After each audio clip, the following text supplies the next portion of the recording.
Habang buhay ang naging makahulugang pahayag ni Vice Ganda sa kanyang post matapos pumirma ng panibagong kontrata sa ABS-CBN noong Biyernes.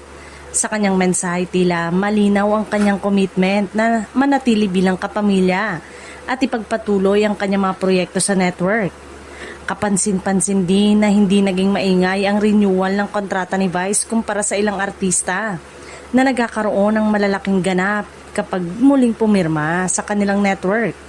Sa halip, simple lamang ang naging announcement, ngunit sapat na ito para ikatuwa ng kanyang mga taga-suporta. Samantala, nagbalik na si Vice Ganda sa It's Showtime matapos ang ilang araw na pahinga.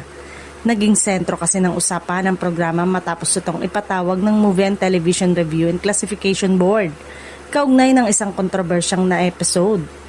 Gayunpaman, nilinaw ni Vice na ang naging biyahe niya sa Vietnam ay isang bakasyon at hindi suspension, taliwas sa ilang kumakalat na impormasyon.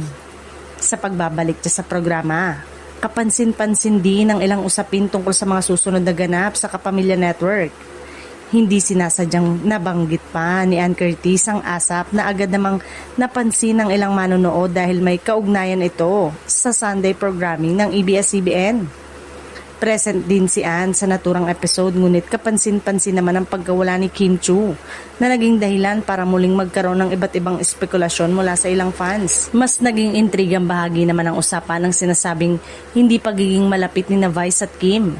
Ayon sa isang source, matagal na raw umanong may distansya sa pagitan ng dalawa at hindi talaga sila ganoon ka-close kahit matagal na sila magkasama sa It's Showtime.